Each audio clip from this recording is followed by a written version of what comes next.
Hello everybody, Christian from Treasure Town here, and today I'm joined by Max, Silverpicker. and we're going to be unboxing a bunch of coins that I recently purchased for a little over $1,700. I was pretty excited to, get them, and the cool thing is, I don't know a ton about many of these coins, so we'll kind of be learning, and I'll give some first impressions, and then also, maybe we'll chat collecting with Max Silverpicker as we go along. Yeah, I'm excited to be here. Thank you for having me. And yes, we're actually physically in the same place. You can see there are more than two hands. Well, there's two. You can see there's enough hands here that there's two people in the room. This is not the magic of editing. And as we figured out not that long ago, it takes me way too long to open these on screen, so I'm going to cut them open, and we'll be right back. All right, so everything is now out of the box. This is going to be the biggest probably mystery search. I have a better sense for what some of this is. So which one should we start with here? I think we should save this for the end. But... Yeah, I mean, I've already got my eyes on these 8 reals.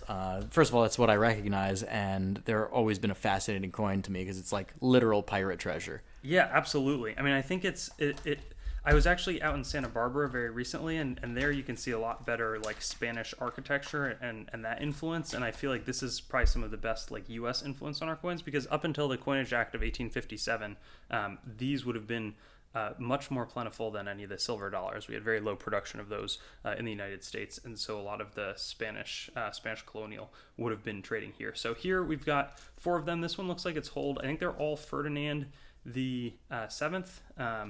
And some of them are slightly clean. Go for it. And this is also the impetus eventually for the U.S. trade dollars, right? Because the Spanish reals were like the world currency sort of that they were trading in Asia. And to compete with that, they came up with the trade dollar, which is heavier than these, so that there's more silver in it. Oh, I totally believe you. I feel like I feel like I should know that if it's true, but I'm not 100%, so I'll take your word for it. Well, your audience can fact check me, but I'm pretty sure that that's what was being used sort of in world trade in Asia, and the U.S. was jealous and wanted their coins to be used. No, that makes a ton of sense. It's interesting. I have heard on those that there was also like there were a lot of issues with them where it was a mechanism for some of the U.S. like businesses to discount them when they wouldn't accept them at full face value. And so it was sort of like another example of like the little man having a tough time, whether it was the public didn't have access to the gold certificates while the banks did, that kind of thing. But anyways, this looks like it's from the San Luis Potosi Mint. And yeah, I mean, they do look like they've been cleaned a bit, but that wasn't unexpected when purchasing them. And all of these would be later on. 1821 is when I think Mexico gains independence. I'm not sure about Potosi would be in Bolivia, so it looks like all of these are like Bolivian 8 reals. These 2 are hold, but kind of a fun start. And yeah. And what do you think the holes do to the value on these? Because I know sort of how to value like U.S. coins that are hold versus not hold, but how does it affect the either 18th or 17th century coin like this? Yeah, the hope is that I find somebody that's most excited about wearing this in a necklace. But I think it's probably, I would predict, maybe takes off about 30% of the value. Mm-hmm. So I forget exactly what I paid for these, but I would imagine it was something close to like $90 for the unhold ones, and factored these in at maybe like 65 or something. And so I'm going to try to sell them for about 20% more than that. Makes sense. But yeah, so somewhere in that range. I'm thinking, just to get some of the like volume surface area out of the way, these are all Thai bot coins. They don't have dates, but they have the King Rama. I'm not sure which one it is, but I didn't realize this, but I think the Thai kings are like some of the most wealthy people still to this day in the world. And so this is like a classic design that I've seen on a lot of the old Thai coins. I wish I had more commentary on them, but I was like, okay, this is a pretty unique like world type. I've never sold one of them before. I had a rare opportunity to pick up a bunch of them in a row, so I kind of jumped on it. It's much tougher. I haven't seen these come up in any of the wholesale channels I buy from. Yeah, interesting. I mean, I buy tons and tons of private collections, and I always have tons of sort of, bulk world coins, not silver, just common stuff that's usually sold, $8, $10, $12 a pound. And I've always find tons and tons of Thai coins, but I have still yet to buy a single silver Thai coin. So this is pretty cool to see these. Yeah, it's they're neat. I'm seeing a lot of these. Like, I don't think that this is an accident. how we see some of like these little punches into the coin. I think that it's similar to like test cuts on ancient Oh, coins, interesting. where they're checking for silver purity, because that's the same thing. I bought a bunch of chop marked like equivalent to trade dollars. There's like some of the French Indochinese piastres and some of the like British trade dollars. They all have those punches. I because love they're that. very, I love suspicious. the chop marks on my trade dollars. Some people, don't want that at all. They want, just classic, mint state coins. For me, I would, in my typeset, for instance, I specifically chose to have one with chop marks. Oh, super neat. I think, it's great. This is another, like, I got 2 groups of those. This was like a 2 coin group that I picked up. I think these are some of the neatest. These are Barbados coins, and they have very distinctly, they're called like the African head, but these are late 1700s, Barbados. I think it's maybe a penny and a half penny. Super interesting. With a pineapple. I'd seen that design. I've never like transacted one of these.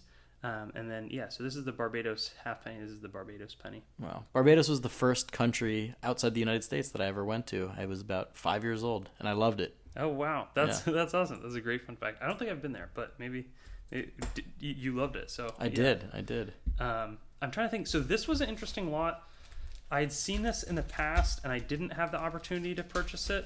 But then I had the opportunity to buy it, and so I went ahead. They're very interesting metals, and I believe they were referred to, and I may have to, just for the sake of time here and fluidity of the video, destroy the bag. They're basically like one-sided impressions of metals. They are lead, so I'm not going to touch them too closely. But some of these are like Are these tests, or is this the metal? Yeah, I believe that. I have no idea. So it's not the die, but it's unclear why these would have been produced, and I mostly bought them off of interest because I had no idea. So this references Cicero, but it's like fantastic relief. Like I very rarely have seen metals with this relief, but it's pretty unclear to me. Like all of these were used in striking other metals. Like this is not the end product. Like if it's lead and super high relief, I mean that's so soft. I wouldn't think that that's like a production quality metal. I'd think that this is some sort of test piece. Yeah, I think that makes sense, but this was one of the things, this is truly a raw unboxing where, I didn't I also have a tendency to buy stuff that I don't look too closely at. And so this is an example, and I was very excited for a rare numismatic item. Wow, these are super cool. I've never seen anything like this. So that will... Maybe I'll edit something into the description. Passage du... I don't even know if that's French or some other Italian. But anyways, gorgeous artistry. These would have been produced, I believe, in the late 1700s or early 1800s. This Oliverius Cromwell looks like... I feel like there's some very similar artistry from the early 1700s that I purchased some medals by an engraver called Dacier. But... that was probably what I'm least confident in. This was a coin that I'd never seen before. Picked up a few of them. These are Hungarian of Bella the Third. I've sold some of the Bella the Blind silver coins, but these are 5 of them are Skyfate, but we see the rulers kind of seated on this side with really nice detail and relief. These are like made in the 1100s. What is Skyfate? So Skyfate are basically like cup-shaped coins. So it's almost like, when I hold it here, you can see that there's that cup look like to it. Lens-shaped. Yes, and the most popular, like the late Byzantine rulers would have been striking these. I've heard that these specifically were struck with a design, though they have Christian themes on the back, towards like transacting with some of the Islamic powers that would have been strong at the time. But another example of a coin I was really excited to get, and that's the great thing that I find with like World and Ancient. I feel like you know a lot more about the US stuff, but the World and Ancient, I feel like there's always new things to learn. So it's very similar portrait though to a lot of the Byzantine coins that I've seen made from like the 5th to the 11th or 6th to the 11th century, call it. And then I think on this side, I believe that's like a seated portrait of Christ or the Virgin Mary, but I'm not seeing a nimbate like a cross behind him. So maybe I should be quiet before I spread too much misinformation online. No, it's really interesting, especially that you said that this might have been used to trade with the Islamic powers, because I actually just bought, sort of similar to this kind of collection, I actually just bought a lot of Ottoman coins, and several of them were, as you said, Skyfate. Is that the right pronunciation? I think so. Yeah, they were Skyfate coins, and probably from around the same era as these. So it could be just a coincidence, but really interesting. Yeah, I haven't seen that cup shape outside of that time period. So I've seen them. The first ones that I'm aware of, and correct me in the comments if I'm wrong, are like mid, call it 1000s, and so they appear to me to go away with the like in the call it late 1300s or so. Anyways, that perfectly dates those times. We've got 2 lots left. And I do often say this to the viewers, it's getting late on our end, so I'm definitely feeling it. But these are ancient coins, so these are going to be some of like the Central Asian and or like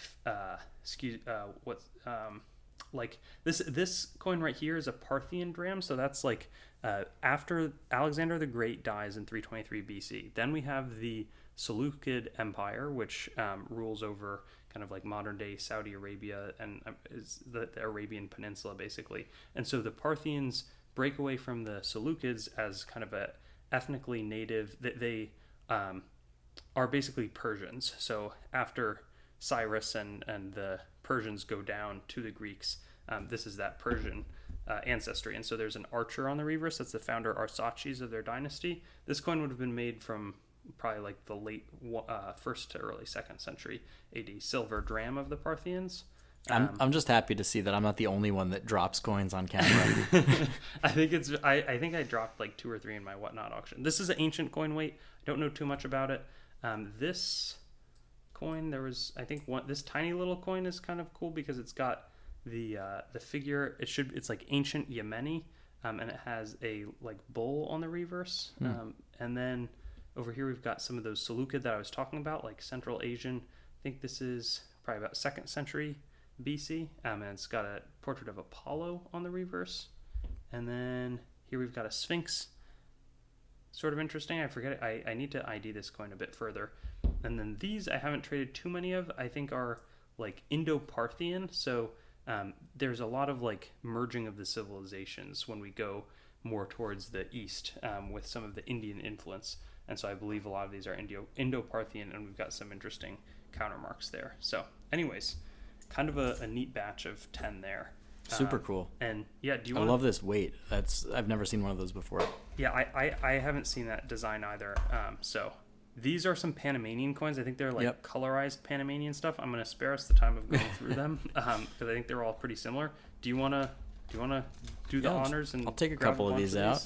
Why don't we just take a couple of the ones in the 2x2s and just sort of take a little speed run. I had no idea that so you got one was going to be in there. Another 8 real, it looks like. So 1814 Mexican. Fascinating. I feel like that's a lot better than what I thought would be in there. What is this? This is a Turks and Caicos 1969 proof crown. I feel like that's probably a little bit less exciting than the 8 real, but that one looks silver from the front of it. I'm curious on the back. This one, another Turks and Caicos proof coin. If that's true, it says only 1,000 were minted. So 1,001 minted. So is this the one? Is this the one? Maybe we can see if NGC will put a specific number on it. Yeah. 2 centavos. That's Mexican, it looks like. Oh, with a counter stamp. Huh. I'm not exactly sure what it says. It might be the Rising Sun. Could be, I think, Uruguayan, but I don't think it's a crazy. I don't think it's a crazy valuable item, but something interesting. I mean, and that's a pretty significant counter stamp as well. 1 Stiver, I think, is that Demerary and Essequibo, or I'm not even. I bet if we flip this one over, TK, we'll figure it out. It says, how do you pronounce that? I think this is some kind of like South American colonies of Essequibo and Demerary, and this would have been like a halfpenny token in the same way that we had like the Hard Times tokens or the Civil War tokens. Yeah, it's a pretty similar phenomenon going on within the British Empire. Another one of the same Panamanian coins, it looks like. Oh, nice. Oop. That's a silver quarter. I find it's cool that you can still exchange them. I don't know if you've ever gotten them coin roll hunting, but like the Panamanian, they're to the same exact specs as the I think US we ones. produced them, didn't we? I wouldn't be shocked if we minted them, but I know they're like the same standard and still same exchange rate. There's a Balboa. That's a beautiful one. I love these, and a lot of people love them. I feel like they They look really nice, and Yeah. that one is nice and lustrous. A lot of the ones I've gotten recently aren't. Yeah. That's great. And people like collecting crown-sized coins in general. Oh, Wow, look at that. that is sweet. Wow, I think it's a Peruvian 8 reals in really nice condition. That's like a seriously good find. I did not know that this was going to be in this group, and I think the $60 is outdated there. So, yeah, earlier 8 real, but I guess it's more recent than the other ones we saw. And this almost looks like a token. Yeah, I've never seen that before. That's a Balboa, so... But I don't think this one's silver, right? Doesn't look like it to me either. No. I'm not sure, but... I don't think so. Huh.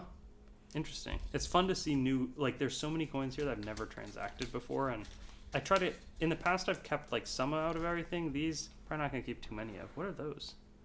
1877 and 96 Venezuela. They look in really solid shape, though they are... Oh, interesting. Base metal looking. Huh. 1 centavo and 5 centimos. That's interesting. One's an un centavo and one's 5 centimos. I wonder if there's some kind of currency switch, like they switched their unit to the... Because I know they have the Venezuelan bolivar. I'm not sure what... I have no idea. That's really interesting, though, that it's two different, fractional denominations. Yeah, good call out. All right. This looks like we got some proof silvers, maybe. That's cool with me. 50 bolivars with an aardvark. That's pretty cool. You know, I've actually told this on my channel before. There was one time where I went to a local coin club and set up a little like sales table. They had options for people to do that, and I had a bunch of coins out. And this guy, he must have been 486 years old, comes over and he picks up a coin. And he buys it from me, and I said, "Oh, is there anything else you're looking for?" He goes, "No, I love this. I collect coins with animals." He specifically he collects by category, by theme. So he collects with animals, and he goes, "And I've never had one with frogs on them before." And I say, "Sir, those are pandas." That is hilarious. Luckily, he laughed and said, "I'll keep it anyway." That's a great story. I think the first. That's crazy that you say that. The first time I've sold to an animal collector was last night on eBay. Somebody bought like a bull and a lion. So.